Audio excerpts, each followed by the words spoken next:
بسم اللہ الرحمن الرحیم الحمد للہ رب العالمین والصلاة والسلام علی اشرف المرسلین نبینا و سیدنا محمد وعلی آلہ و اصحابہ اجمعین۔ ناظرین السلام علیکم۔ پروگرام موضوعات قرآن پیش خدمت ہے اور آج ہماری گفتگو کا موضوع ہے حقوق زوجین۔ ناظرین، یہ جو میاں بیوی کا رشتہ ہے اور تعلق ہے، یہ اتنا گہرا ہے کہ اللہ تعالیٰ نے اس رشتے کو لباس کا نام دیا ہے۔ سورہ بقرہ میں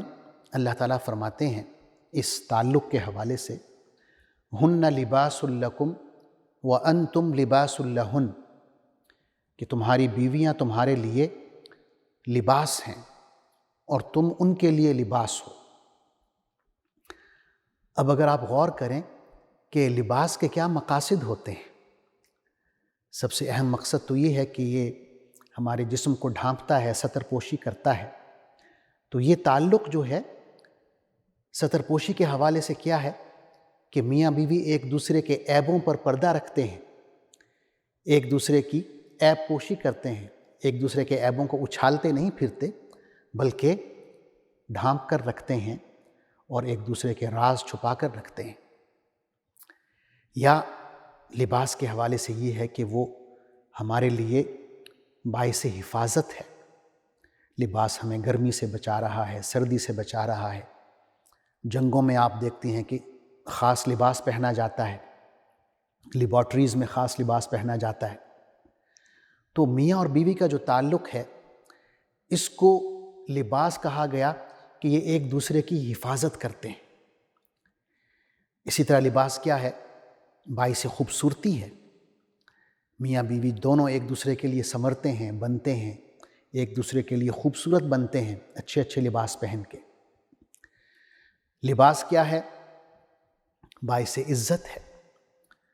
بیوی جو ہے خامند کی عزت ہے، خامند بیوی کی عزت ہے۔ اسی طرح لباس قرب کی علامت ہے۔ آپ کے جسم سے جو قریب ترین چیز ہے وہ آپ کا لباس ہے، اسی لیے اللہ تعالیٰ نے اس تعلق کو لباس کا نام دیا ہے۔ اور پھر ہم سورہ روم میں پڑھتے ہیں کہ اللہ تعالیٰ نے اس تعلق کو، یہ جو میاں اور بیوی کا رشتہ ہے، اسے اپنا معجزہ اور نشانی قرار دیا ہے۔ ارشاد باری تعالیٰ ہے، وَمِنْ آيَاتِهِ أَنْ خَلَقَ لَكُم مِّنْ أَنفُسِكُمْ أَزْوَاجًا لِتَسْكُنُوا إِلَيْهَا وَجَعَلَ بَيْنَكُمْ مَوَدَّةً وَرَحْمَةً، کہ اس کی نشانیوں میں سے یہ ہے کہ اس نے تمہارے لیے تمہاری ہی جنس میں سے بیویاں پیدا کی تاکہ تم ان کے پاس سکون حاصل کرو اور تمہارے درمیان محبت اور رحمت پیدا کر دی۔ رسول اللہ صلی اللہ علیہ وسلم کے حوالے سے ہم دیکھتے ہیں کہ جب آپ نے اپنا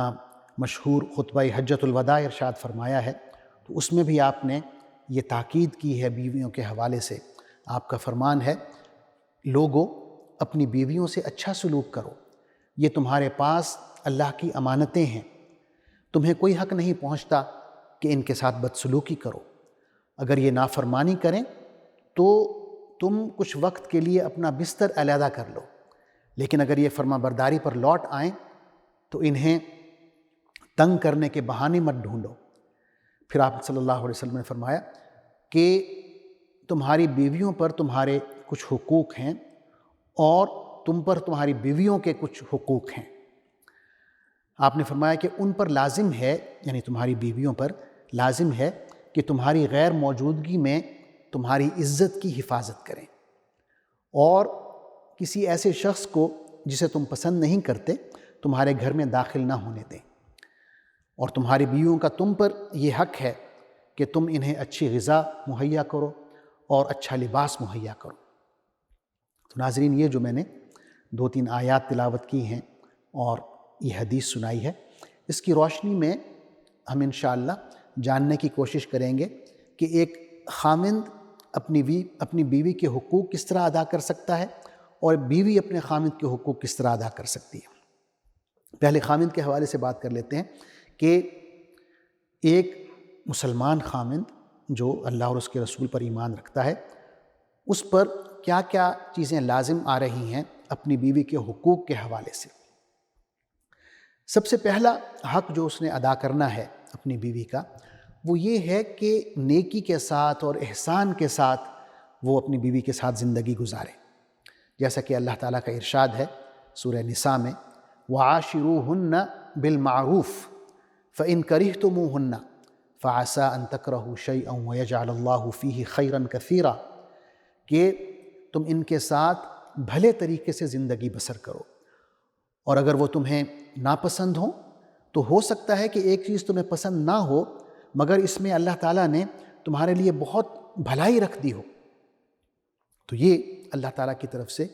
یہ حکم ہے کہ آپ نے اپنی بیویوں کے ساتھ اچھے طریقے سے، احسان کے ساتھ، بھلائی کے ساتھ زندگی گزارنی ہے۔ دوسرا یہ ہے کہ ہر انسان میں اچھی صفات بھی ہوتی ہیں، بری صفات بھی ہوتی ہیں۔ اچھے لوگوں میں اچھی صفات زیادہ ہوتی ہیں، خامیاں کم ہوتی ہیں، برے لوگوں میں خامیاں زیادہ ہوتی ہیں، اچھی صفات کم ہوتی ہیں۔ تو اللہ تعالیٰ ہمیں یہ حکم دے رہے ہیں کہ آپ اپنی بیویوں کی جو اچھی صفات ہیں ان پر زیادہ توجہ دیں، ان پر زیادہ اپنی توجہ کو مرکوز رکھیں، کیونکہ ہو سکتا ہے کہ بعض صفات اچھی نہ ہوں، اور یہ ہر انسان میں ہوتا ہے،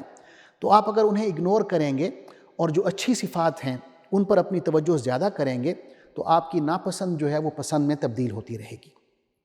اور پھر اللہ تعالیٰ یہ بھی فرما رہے ہیں کہ بہت سی چیزیں ایسی ہوتی ہیں کہ جن کی حکمت آپ کو نہیں معلوم ہوتی، اللہ کو معلوم ہوتی ہے۔ آپ ہو سکتا ہے کسی انسان کو ناپسند کریں، لیکن اللہ تعالیٰ نے اس کے ساتھ تعلق رکھنے میں آپ کے لیے بہت زیادہ خیر اور بھلائی رکھی ہوئی ہو۔ تو یہ ایک پہلو جو ہے اللہ تعالیٰ ہمیں اس کی طرف توجہ دلا رہے ہیں کہ آپ اپنی بیوی کی جو اچھی صفات ہیں انہیں زیادہ اہمیت دیں،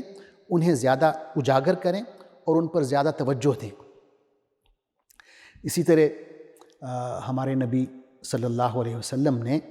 اچھے مرد کی یا اچھے خامند کی جو پہچان بتائی ہے، ایک معیار بتایا ہے کہ تم میں سے اچھا وہ ہے جو اپنی بیوی کے ساتھ اچھا ہے۔ اور آپ صلی اللہ علیہ وسلم نے یہ بھی فرمایا کہ میں یعنی محمد رسول اللہ صلی اللہ علیہ وسلم اپنی بیویوں کے ساتھ سب سے زیادہ اچھا سلوک کرتا ہوں۔ آپ صلی اللہ علیہ وسلم کے جو الفاظ مبارکہ ہیں وہ ہیں خیرکم خیرکم لأہلہ وأنا خیرکم لأہلی، کہ تم میں بہترین وہ ہے جو اپنی بیوی کے ساتھ اچھا ہے، اور میں تم لوگوں میں سب سے زیادہ بہتر سلوک، اچھا سلوک کرتا ہوں اپنی بیوی کے ساتھ۔ بیوی کے حقوق میں ایک یہ بھی ہے کہ خامند اس پر اور اس کے بچوں پر، جو کہ اس کے بھی بچے ہیں اور کسی دوسرے خامند کے بھی بچے ہو سکتے تھے اگر وہ پہلے سے شادی شدہ تھی اور پھر بیوہ ہو گئی یا مطلقہ ہو گئی، تو جو بھی اس کی اولاد ہے اس کی صلب سے یا کسی اور خامند سے اگر وہ اس کی کفالت میں ہے تو خامند پر لازم ہے اور یہ بیوی کا حق ہے کہ اس پر اور اس کے بچوں پر دل کھول کر خرچ کیا جائے۔ رسول اللہ صلی اللہ علیہ وسلم نے فرمایا ہے کہ ایک دینار ایسا ہے کہ جو تم اللہ کی راہ میں خرچ کرتے ہو، ایک دینار ایسا ہے جو تم جہاد میں خرچ کرتے ہو، ایک دینار ایسا ہے جو تم کسی فقیر کو دے دیتے ہو، اور ایک دینار ایسا ہے جو تم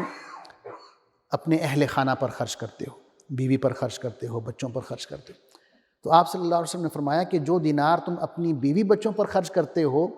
اللہ کے نزدیک اس کا اجر سب سے زیادہ ہے، یعنی اس خرچے کا آپ کو جو اجر ملے گا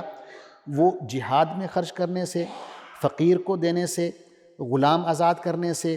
اور اللہ کی راہ میں خرچ کرنے سے، ان تمام امور سے زیادہ آپ کو اجر ملے گا۔ اسی طرح ہماری بیویوں کا ہم پر یہ حق ہے کہ ہم ان کی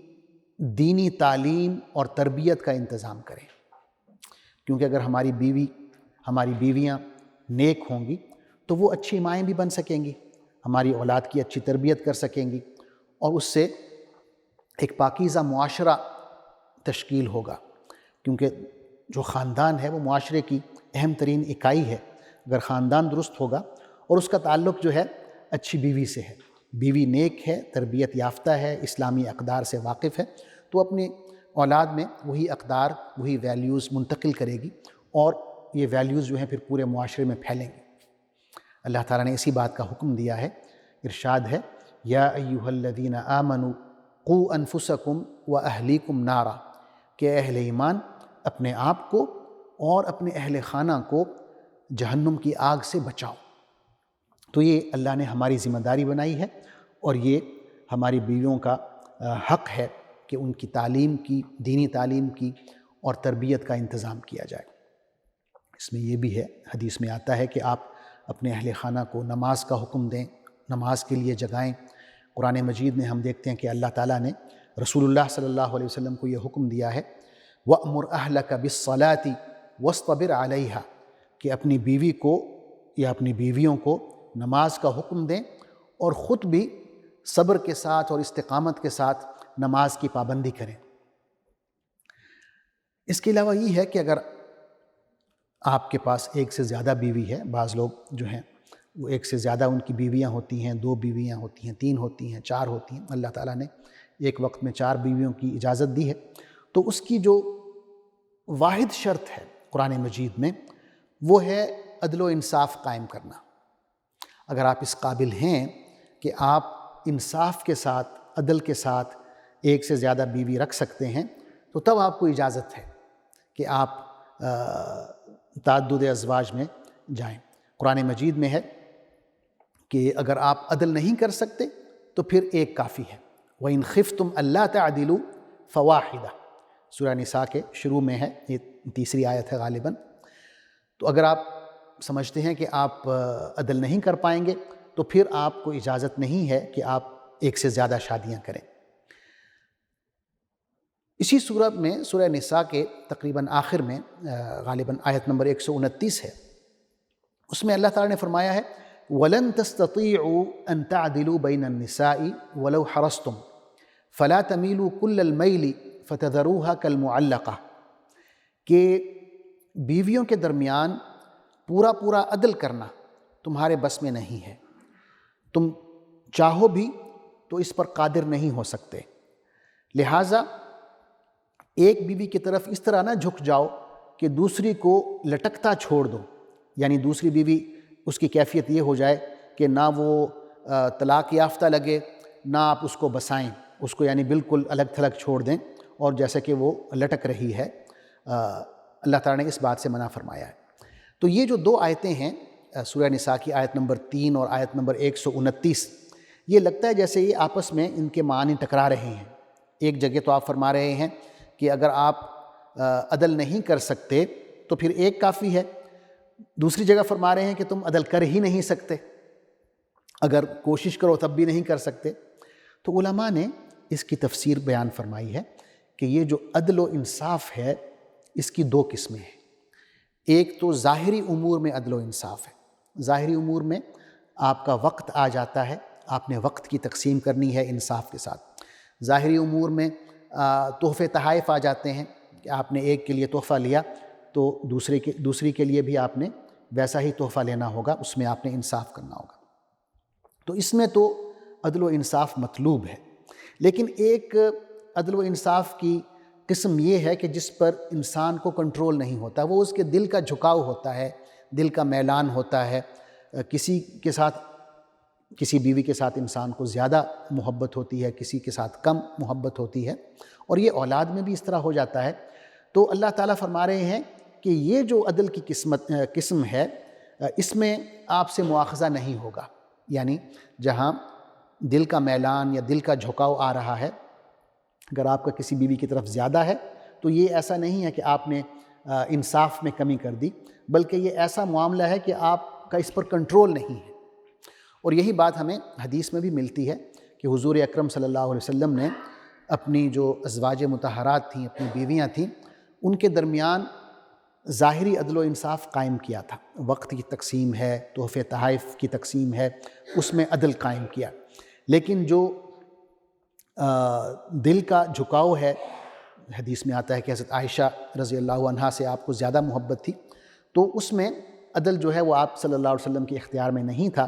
تو آپ صلی اللہ علیہ وسلم کا ایک یہ قول منقول ہوا ہے حدیث کی شکل میں کہ آپ صلی اللہ علیہ وسلم فرمایا اللہم ھذا قسمی فیما املک فلا تلمنی فیما لا املک، کہ اے اللہ یہ میں نے تقسیم کی ہے اپنی بیویوں کے درمیان، یہ تقسیم کا وہ حصہ ہے جو میرے اختیار میں ہے، لہٰذا جو میرے اختیار میں نہیں ہے تو اس پر اے اللہ آپ میرا مواخذہ نہ کریں۔ تو یہ بنیادی طور پر بیوی کے حقوق ہیں کہ خامند پر لازم ہے کہ ان حقوق کو ادا کرے۔ اسی طرح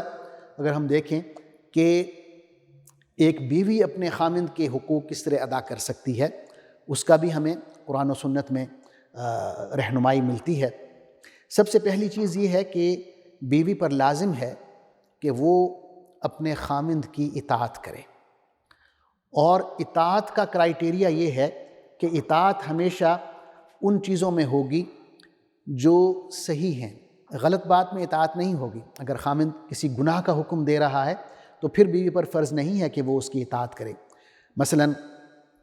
اگر خامند کہتا ہے کہ آپ نے حجاب نہیں کرنا، یا صلہ رحمی سے روک رہا ہے کہ والدین سے نہیں ملنا، بھائی بہنوں سے نہیں ملنا، تو یہ گناہ کے کام ہیں، قطع رحمی جو ہے حرام ہے۔ تو اگر یہ حکم دیا جا رہا ہے خامند صاحب کی طرف سے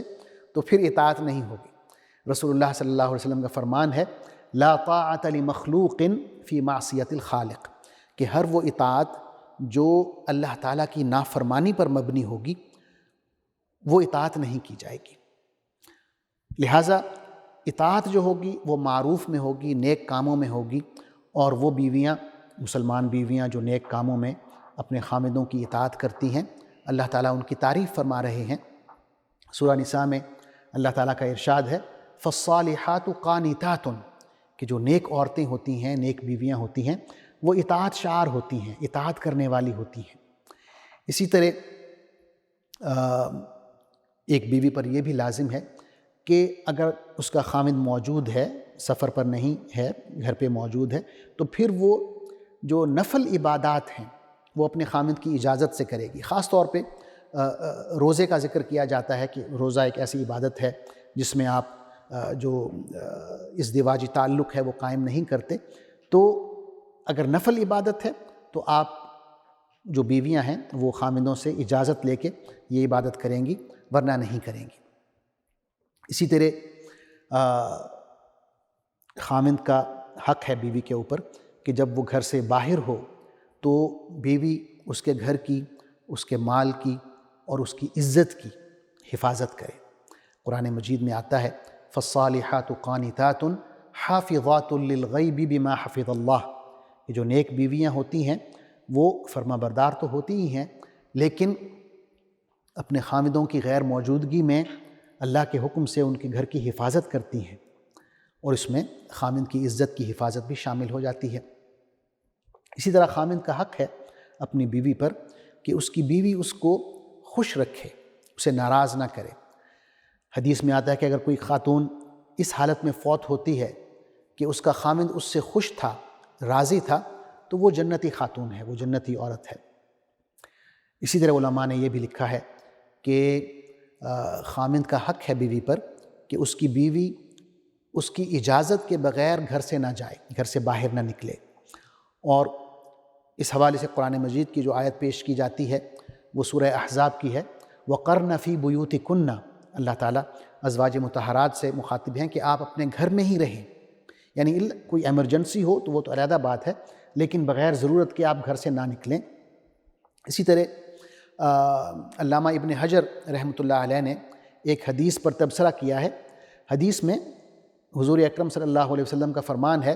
اذا استأذنکم نساؤکم باللیل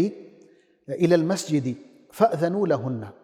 کہ اگر تمہاری بیویاں رات کے وقت مسجد جانے کی تم سے اجازت طلب کریں تو آپ انہیں اجازت دے دیں۔ رات میں یہ مغرب کی نماز ہو سکتی ہے، یا عشاء کی نماز ہو سکتی ہے، یا فجر کی نماز بھی ہو سکتی ہے، کیونکہ اس میں بھی اندھیرا ہوتا ہے۔ تو علامہ ابن حجر فرماتے ہیں کہ رسول اللہ صلی اللہ علیہ وسلم نے جب یہ فرمایا ہے خامندوں سے کہ جب تمہاری بیویاں رات کے وقت مسجد جانے کی اجازت تم سے مانگیں تو انہیں اجازت دے دو، تو اس سے یہی ہم اخذ کر سکتے ہیں کہ بیوی جو ہے اسے بغیر اجازت کے گھر سے نہیں نکلنا چاہیے۔ اگر وہ نماز کے لیے بھی اس کو اجازت چاہیے تو نماز کے علاوہ جو چیزیں ہیں وہ تو کم ضروری ہیں، تو ان کے لیے زیادہ ضروری ہے کہ خامند کی اجازت لے لی جائے۔ اسی طرح یہ بھی حق ہے خامند کا اپنی بیوی پر کہ جب وہ اسے بلائے حقوق زوجیت کے حوالے سے تو بیوی انکار نہ کرے، کیونکہ اگر وہ انکار کرتی ہے تو یہ ایک گناہ شمار ہوتا ہے۔ حدیث کے الفاظ یہ ہیں کہ فرشتے اس خاتون پر لعنت کرتے ہیں۔ اسی طرح خامند کا حق ہے بیوی پر، اور یہ بیوی کا بھی حق ہے خامند پر، کہ دونوں ایک دوسرے کے لیے بنیں اور سنوریں، ایک دوسرے کے لیے خوبصورت بنیں۔ جب خامند گھر آئے تو بیوی اس صورت میں ہو کہ وہ خوبصورت لگ رہی ہو، جو بھی اس کے پاس میک اپ کے موجود ہیں چیزیں وہ استعمال کرے۔ یہ نہ ہو کہ وہ خامند گھر آئے تو بیوی سے جو ہے پیاز اور لہسن کی سمیلز آ رہی ہوں، بلکہ مشہور صحابی ہیں حضرت عبداللہ بن عباس رضی اللہ عنہما، وہ فرماتے ہیں انی احب ان اتزین للمرأة کما تتزین لی، کہ میں یہ پسند کرتا ہوں کہ میں اپنی بیوی کے لیے اسی طرح بنوں سنوروں جس طرح وہ میرے لیے بنتی اور سنورتی ہے۔ تو یہ جو حق ہے یہ دونوں کا ایک دوسرے پر ہے کہ دونوں خامند بیوی کے لیے اور بیوی خامند کے لیے بنے اور سنورے، خوبصورت لباس پہنے اور ایک دوسرے کے لیے اٹریکشن پیدا کرے۔ اسی طرح خامند کا حق ہے یہ بیوی پر، اور یہ بیوی کا بھی حق ہے خامند پر، کہ دونوں ایک دوسرے کے ساتھ محبت کریں اور محبت کا اظہار کریں۔ حدیث میں آتا ہے کہ حضور صلی اللہ علیہ وسلم کو ایک دفعہ بخار ہو گیا اور تمام ازواج مطہرات جمع ہوئیں آپ کی عیادت کے لیے، تو آپ کی زوجہ محترمہ حضرت صفیہ رضی اللہ عنہا، انہوں نے کہا کہ اے کاش میں آپ کی جگہ بیمار ہوتی، یہ بخار مجھے ہو جاتا۔ تو ازواج مطہرات جو تھیں انہوں نے یہ بات سنی تو حیران ہوئیں، تو حضور صلی اللہ علیہ وسلم نے فرمایا کہ صفیہ سچ کہتی ہیں، یہ ان کی محبت ہے جس کی وجہ سے انہوں نے یہ بات کی ہے۔ اسی طرح خامند کا یہ حق ہے اپنی بیوی پر کہ اس کی بیوی خامند کے جو بچے ہیں وہ صرف اسی کے ہوں یا کسی اور خامند سے بھی ہوں، یہ خامند کا حق ہے کہ اس کے گھر میں جتنے بھی بچے ہیں جو اس کی کفالت میں ہیں، بیوی ان کی اچھی تربیت کرے، اسلامی تربیت کرے۔ اور اس کے لیے ہم دیکھتے آئے ہیں کہ ہمارے جو بزرگ ہیں، ہماری مائیں ہیں، دادیاں ہیں، نانیاں ہیں، وہ ہمیں انبیاء کی کہانیاں سناتی تھیں، نیک لوگوں کی، صحابہ کرام کی کہانیاں سناتی تھیں۔ حضرت موسیٰ علیہ السلام کی کہانی 2-3 سال کے عمر میں ہی سنا دی جاتی تھی، یاد ہو جاتی تھی بچوں کو۔ حضرت یوسف علیہ السلام کی کہانی بچپن میں، اسی طرح صحابہ کرام کی کہانیاں ہیں، سیرت طیبہ کے واقعات ہیں۔ اس سے بچے کی جو شخصیت سازی ہے وہ ہوتی ہے، اور بچپن سے ہی اس کا جو ایک دینی ذہن ہے وہ ڈیولپ ہوتا ہے، دینی مزاج ڈیولپ ہوتا ہے اور دینی تربیت ہوتی ہے۔ ناظرین، آخر میں یہ عرض کرنا چاہوں گا کہ ایک دوسرے کے حقوق کو جاننا بہت اچھی بات ہے۔ ہمیں معلوم ہونا چاہیے کہ بطور خامند کے میرا حق کیا ہے، میری بیوی کو معلوم ہونا چاہیے کہ بطور بیوی اس کا کیا حق ہے۔ لیکن ہمارے دین کا جو مزاج ہے وہ یہ ہے کہ حقوق سے زیادہ ہمیں اپنی ذمہ داریوں کا خیال ہونا چاہیے،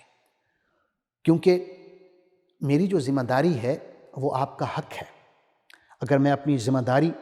احسن طریقے سے ادا کر رہا ہوں تو میں دراصل آپ کے حقوق ادا کر رہا ہوں۔ اگر آپ اپنی ذمہ داری احسن طریقے سے ادا کر رہے ہیں تو میرے جو حقوق ہیں وہ از خود ادا ہو رہے ہیں۔ تو یہ جو اسلام ہمیں سکھاتا ہے وہ یہ ہے کہ آپ ڈیوٹی اورینٹڈ بنیں، نہ کہ رائٹس اورینٹڈ بنیں۔ یعنی ویسٹ میں سے ہم یہ سیکھتے ہیں کہ آپ اپنے حقوق کے لیے لڑیں، اپنے حقوق کے لیے آپ باہر آئیں، سڑکوں پہ آئیں، مظاہرے کریں، لیکن ہمارا دین ہمیں جو تربیت دیتا ہے وہ یہ نہیں کہ آپ اپنے حقوق کو اگنور کریں، بلکہ وہ یہ کہتا ہے کہ حقوق ٹھیک ہے، مسلم ہیں، آپ کے ہیں، لیکن جو آپ کی ذمہ داریاں ہیں ان پر زیادہ توجہ دیں۔ اگر آپ اپنی ذمہ داریاں ادا کریں گے تو آپ کے حقوق از خود ادا ہو جائیں گے، کیونکہ آپ دوسرے کے حق ادا کر رہے ہوں گے، اور پھر دوسرا جب اپنی ذمہ داریاں ادا کرے گا تو وہ آپ کے حقوق ادا کر رہا ہوگا۔ اللہ تعالیٰ سے دعا ہے کہ ہمیں اپنی بیویوں کے ساتھ اچھا سلوک کرنے کی، ان کے حقوق ادا کرنے کی، اور بطور خامند اپنی ذمہ داریاں پوری کرنے کی توفیق عطا فرمائے۔ اور عورتوں کے لیے بھی یہ دعا ہے کہ وہ اپنے حقوق ادا کرنے کی، اپنی ذمہ داریاں ادا کرنے کی اور اپنے خامدوں کے حقوق ادا کرنے کی اللہ تعالیٰ انہیں توفیق عطا فرمائے، تاکہ یہ جو معاشرہ ہے ہمارا معاشرہ صحیح معنوں میں ایک اسلامی معاشرے کی طور پہ تشکیل ہو، اور ہم دنیا کو ایک رول ماڈل کے طور پر دکھا سکیں کہ اس طرح مسلمان رہتے ہیں اور اس طرح ان کی معاشرت ہوتی ہے۔ آپ کا بہت بہت شکریہ، آپ نے اپنا قیمتی وقت دیا۔ جزاکم اللہ خیراً، والسلام علیکم ورحمۃ اللہ وبرکاتہ۔